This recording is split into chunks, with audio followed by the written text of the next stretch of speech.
వరకు ఇప్పుడు మండే జరిగింది సిచ్యువేషన్. మండే ఎప్పుడు జరిగింది? మండే మేము 12:30కి అలా చూసాము. అప్పటి నుంచి కూడా ఏం చెప్పట్లేరు. అసలు ఎందుకు చెప్పట్లేరు? ఇన్ని కేసులు డీల్ చేసిన వాళ్ళు ఇది ఎందుకు అవ్వట్లేదు?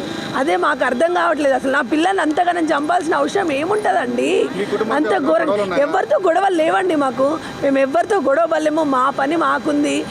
మా వర్క్ మేము చేసుకుంటాం. మాకు ఎవరు శత్రువులు లేరు, ఎవరు లేరు.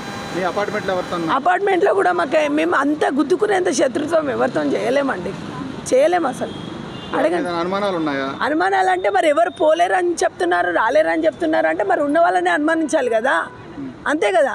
నేను వెళ్ళిపోయాక నా ఉన్న పిల్లని ఎవరు పోలేదంటున్నారు, రాలేదంటున్నారు, చేయలేదంటున్నారు. మరి ఎలా జరుగుతుందండి? అది ఎట్లా జరుగుతుంది? అంత దారుణంగా ఎట్లా జరుగుతుంది? మీరే చెప్పండి. మీ పాపతో ఎవరైనా సన్నిహితంగా ఉండడం కానీ, అబ్బాయిలు కానీ, అంటే మీ పాప క్లాస్మేట్స్ ఎవరైనా అలా ఎవరు రారు సార్. ఆ స్కూల్ ఎక్కడో అక్కడ ఉంది, బేగంపేటలో ఉంది. మీ పక్క అపార్ట్మెంట్లో ఏమైనా స్నేహితులు కానీ అమ్మాయికి ఎవరైనా ఉన్నారా? అమ్మాయికి ఎవరుగా ఉండేవాళ్ళు ఎవరైనా ఉన్నారా? నాకు అట్లా ఎవరితో చెప్పలేదండి, చెప్పలేదు నాకు. వాళ్ళు నాకు ఇట్లా అంటున్నారు, అట్లా అంటున్నారు. నాకు కాకపోయినా వాళ్ళ డాడీకైనా చెప్తుందిగా. మాకు ఎవరికి చెప్పలేదు. ఎప్పుడు ఆడుతూ పాడుతూ ఇదిగో ఇంత చిన్న అబ్బాయిని కూడా నేను ఒక్కరిని వదిలేసి వెళ్తాను. ఒకరొకరిని కూడా వెళ్ళేసిన రోజులు ఉన్నాయి. అడగండి, బిల్డింగ్లో ఉన్న వాళ్ళని అడగండి. నేనైతే కొత్తగా లేను కదా. ఎప్పుడు వదిలేసి వెళ్తాను, వదిలేసి వస్తాను. ఇంత సడన్గా ఇట్లా జరుగుతుందని నేను కూడా అనుకోలేదు. నాకు కావాలి సార్. ఇన్ని రోజులు అవుతుంది, పోస్ట్మార్టం రిపోర్ట్ ఇస్తలేరు, అసలు ఏం జరిగిందో చెప్తలేరు. మరి నేను ఏం చేయాలి చెప్పండి? నేను మా ఆయన కలిసి ఇక్కడే ఉరేసుకొని చావాలా? ఏదైనా కాల్చుకొని చేస్తాం? నిజంగా ఏంది దారుణం చెప్పండి. నా పాపని చంపినంత కూడా ఇంతవరకు ఎవరికి దొరకట్లేదు. పోలీస్ వాళ్ళకి దొరకట్లేదు, క్లూ దొరకట్లేదు. ఇది ఎవరు చేశారో ఏం అర్థం అవ్వట్లేదు. ఇంకా క్లూ కూడా వదలలేడు. అతను ఎంత ప్రొఫెషనల్గా చేసిండో నాకే అర్థమవుతలేదు. నా మీద కక్ష ఉందా, మరి మా పాప మీద కక్ష ఉందో తెలియట్లేదు. ఈ కొందరు ఛానల్స్ ఏం చేసి, యూట్యూబ్ ఛానల్ వాళ్ళు ఏం చేసి తండ్రి చంపిండు అని చెప్తారు. వాళ్ళకు కొద్దిగా చెప్తున్నాను, బాగుండదు. ఎందుకంటే వాళ్ళు కడుపుకు అన్నమే తింటారు, వేరే తింటలేరు. కొద్దిగా ఆలోచించి చేయండి. ఎందుకంటే తండ్రి చంపుకునేంత పరిస్థితి ఎవరికి ఉండదు. అదే మీరు ఆలోచించండి, అంతకుని పట్టుకునే ప్రయత్నం చేయండి మీరు. అంతేగాని నా మీద తోయడం ఇది న్యాయం కాదు. ఎప్పుడైనా సరే అంతకుని పట్టుకోవడానికి ట్రై చేయండి సార్. మీరు అందరు కలిసి మీరు నేను పోలీసు వాళ్ళకి చాలా సహకరిస్తున్నాను. నేను 100% సహకరి. ఎప్పుడు పిలిస్తే అప్పుడు వెళ్తున్నాను, చెప్తున్నాను. నేను చెప్తున్నాను నువ్వేం జరిగింది, ఎట్లా జరిగింది అన్నీ క్వశ్చన్స్ వేసిండు. వాళ్ళందరూ వేసారు. నేను కూడా అదే చెప్పాను. ఈ విషయం కంటే నాకు ఎక్కువ తెలియదు. నా మీద పగ ఉంది అని ఆలోచన ఉందంటే కూడా ఎవరితో నేను ఎక్కువ కొట్లాడాను. ఏంది అసలు నాకు ఏం అర్థం అవ్వట్లేదు. ఎంత వీళ్ళు ఎప్పటి నుంచి నన్ను ఫాలో చేస్తున్నారో నాకు తెలియట్లేదు. నా పాప మీద కక్ష ఉందా, నా మీద కక్ష ఉందా, అసలు ఏం తెలియట్లేదు.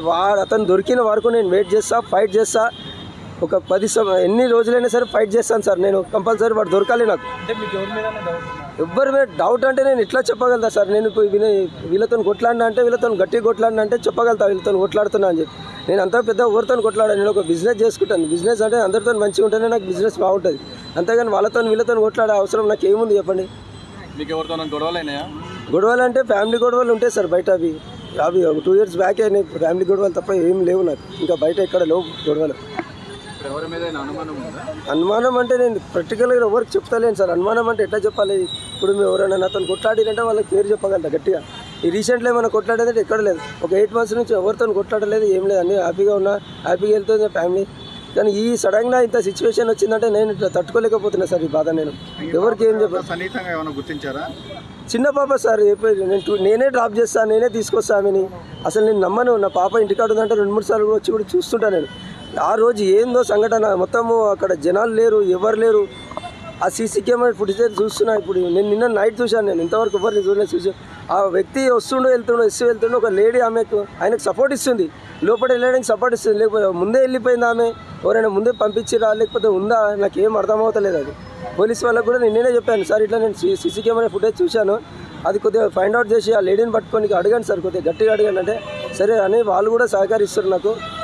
ఆ విషయమే జరుగుతుంది. ఇప్పుడు సార్ కూడా పిలిచారు. నేను వెళ్తున్నా, దానికోసం వెళ్తే మాట్లాడేసి వస్తాను. నేను మీ పాపతో ఆడుకోవడానికి ఎవరైనా స్నేహితులు ఇంటికి వచ్చేవాళ్ళ? వాళ్ళ స్కూల్ దూరం సార్. వాళ్ళ స్నేహితులు అంటే ఒకటే కీర్తన అమ్మాయి వస్తుంది. ఒక్కసారి వచ్చింది పాప. నేనే డ్రాప్ చేసేసిన. వాళ్ళు ట్యూషన్ కోసం వస్తుండే, ఆ పాపని డ్రాప్ చేసి వచ్చిన నేను. చుట్టుపక్కల బిల్డింగ్లు ఎవరు లేరు? చుట్టుపక్కల అంటే మా కొడుకు కోసం ఫ్రెండ్స్ కింద అందరూ వస్తుంటారు. చుట్టుపక్కల బిల్డింగ్ అంటే పిల్లలు అందరూ ఆడుకుంటారు. వాళ్ళు క్రికెట్ ఆడడానికి వస్తుంటారు. పైకి రావడం అంటే నేను లేనప్పుడు ఎప్పుడైనా వచ్చిరో లేదో నాకు తెలియదు కదా. అది నేను ఎప్పుడో ఇంటికాడ ఉన్నాను. నేను పొద్దున్న 9కి వెళ్తే మళ్ళీ ఈవినింగ్ 9:30, 10 వరకు వస్తాను ఇంటికి. నేను ఇంటికాడ ఎక్కువ. నేను నా భార్య కూడా ఉండదు. మన భార్య కూడా 9కి వెళ్ళిందంటే ఈవినింగ్ 5కి వస్తుంది ఆమె.